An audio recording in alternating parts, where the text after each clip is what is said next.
Industri chip China berada di puncak sejarah yang terbaik.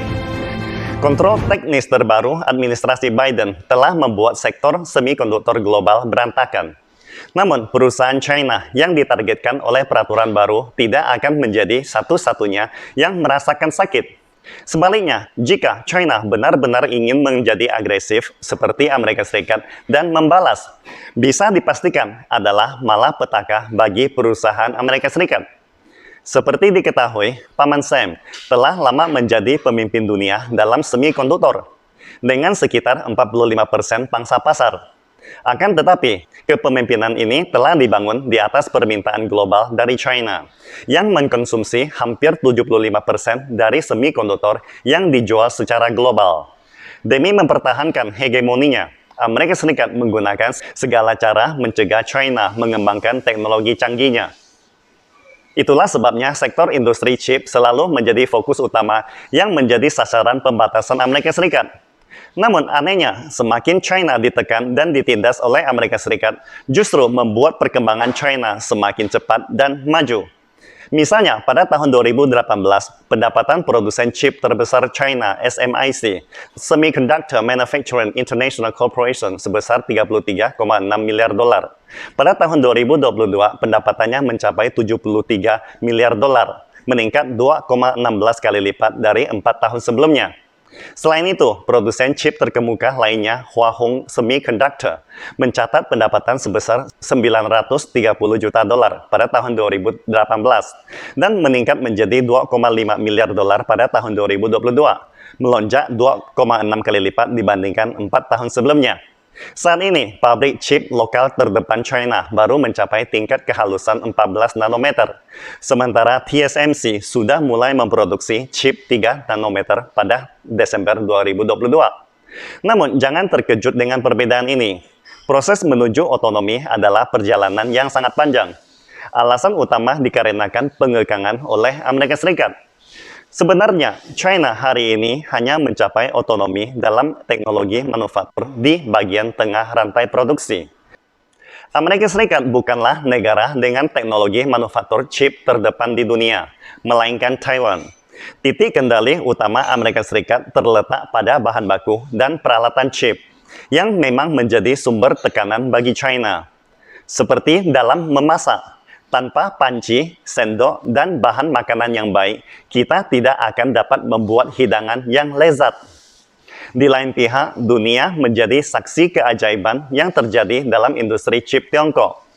Dua perusahaan, Anci Technology dan Jiangfeng Electronics, berhasil memperoleh perhatian netizen global karena pertumbuhan mereka yang luar biasa pesat. Pada tahun 2018, pendapatan kedua perusahaan ini masing-masing hanya sebesar 248 juta dan 650 juta yuan. Namun pada tahun 2022, pendapatannya melonjak hingga mencapai 1,2 miliar dan 2,4 miliar yuan. Hampir 4 kali lipat dari apa yang mereka hasilkan 4 tahun sebelumnya. Bukan hanya kedua perusahaan ini, Shanghai Siltronic yang bergerak di bidang pembuatan bahan chip silikon juga mengalami pertumbuhan yang luar biasa. Pada tahun 2018, pendapatannya hanya mencapai 1,1 miliar yuan. Namun setelah berhasil memecahkan teknologi inti dalam produksi wafer silikon berukuran 300 mm, pendapatan mereka melonjak hingga mencapai 3,6 miliar yuan pada tahun 2022. Ini hampir 4 kali lipat dari sebelumnya. Apakah Anda menyadari sesuatu? Kecepatan perkembangan industri bahan chip Tiongkok sudah jauh melampaui kecepatan perkembangan industri manufaktur chip. Dalam 4 tahun terakhir, industri chip China telah tumbuh 4 kali lipat. Selain itu, China juga telah berhasil mencapai otonomi dalam desain, manufaktur, dan pengujian chip. Bahkan dalam masalah bahan baku dan peralatan, saya yakin mereka akan menempuh jalur dan prestasi yang sama. Dari fenomena ini dapat disimpulkan bahwa saat ini adalah periode terbaik dalam sejarah industrialisasi industri chip China. Nah, pertanyaan selanjutnya adalah bagaimana kesuksesan ini bisa terjadi? Saya tahu, teman-teman pasti akan langsung berorientasi ke pembatasan pasokan chip Amerika Serikat yang memaksa dan mendorong industrialisasi industri semikonduktor chip Tiongkok. Benar, itu memang menjadi titik penting dalam perkembangan industri chip Tiongkok. Bila Anda masih ingat, pada tahun 2018, Amerika Serikat sekali lagi menghentikan pasokan chip kepada ZTE dan memberikan denda sebesar 1 miliar dolar semaunya, dengan deposito jaminan sebesar 400 juta dolar. Tolong diperhatikan, mengapa saya menyebutkan sekali lagi? Karena pada tahun 2016, Amerika Serikat pertama kali membatasi pasokan chip kepada ZTE dan mengenakan denda sebesar 890 juta dolar. Lalu, mengapa tahun 2016 bukan salah satu titik penting yang saya sebutkan? Karena pada saat itu, industri chip Tiongkok tidak menganggap serius pembatasan pasokan tersebut dan tidak menyadari faktor yurisdiksi lengan panjang Amerika Serikat di baliknya. Namun, pembatasan pasokan pada tahun 2018 sangatlah berbeda. Pada saat yang sama, Donald Trump meluncurkan perang dagang dan menahan putri mahkota dan CFO Huawei Meng Wanzhou oleh Kanada. Tindakan provokatif ini membuat industri chip Tiongkok menyadari bahwa Amerika Serikat benar-benar dapat mengendalikan nasib perusahaan Tiongkok melalui pembatasan pasokan chip. Sebelumnya, produsen chip di hilir industri chip China kurang memiliki kesadaran untuk mendorong otonomisasi di hulu. Mereka lebih berfokus pada aspek bisnis dan kepentingan kompetitif produk mereka. Tetapi setelah pembatasan pasokan chip dan insiden Meng Wanzhou mencapai kemandirian atau industrialisasi dalam rantai nilai industri chip, baik melalui penghilangan ketergantungan terhadap Amerika Serikat atau peningkatan produksi domestik, telah menjadi fokus utama Beijing.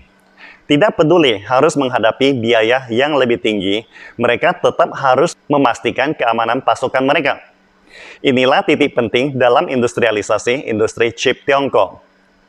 Sebenarnya, sebelum pembatasan pasokan pada tahun 2018, industri chip Tiongkok menghadapi dua titik penting yang menentukan nasib mereka. Titik penting pertama di tahun 2006, diterbitkannya dokumen teknologi produksi dan proses set chip skala besar yang dinamakan Proyek 02. Apa sih yang dilakukan Proyek 02 ini?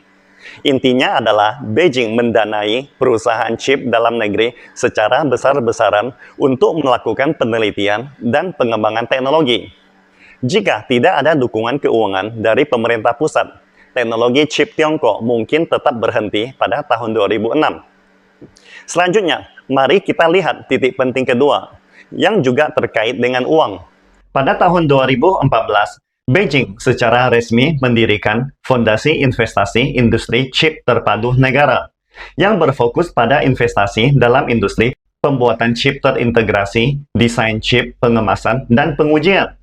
Perlu diketahui, dukungan kebijakan negara akan berubah sesuai dengan tahap perkembangan industri. Misalnya, pada tahun 2014, industri chip Tiongkok sudah sangat matang. Produksi wafer 8 inci Tiongkok telah mencapai 600.000 buah per bulan, dan penjualan mencapai 55 miliar yuan. Pada saat itu, Beijing mulai mengalihkan dukungan ke industri hilir, termasuk desain chip dan pengujian. Itulah dua titik penting yang menentukan nasib industri chip Tiongkok sebelum pemblokiran pasokan oleh Amerika Serikat pada tahun 2018. Dengan kata lain, kombinasi dukungan kebijakan pemerintah pusat, inisiatif industri, dan kesadaran industri atas keamanan pasokan jauh hari sebelumnya adalah kunci keberhasilan Tiongkok saat ini. Tapi, jangan salah loh, perjalanan industri chip Tiongkok masih sangat panjang. Meskipun Tiongkok telah mencapai prestasi yang luar biasa dalam beberapa tahun terakhir, namun masih ada banyak tantangan yang harus mereka hadapi ke depannya. Seperti yang dikatakan oleh Albert Einstein, dalam setiap kesulitan terdapat peluang yang sama besar. Pastikan Anda subscribe dan follow akun ini supaya senantiasa mendapatkan info terbaru tentang teknologi terkini AI berkaitan. Salam Indonesia Maju!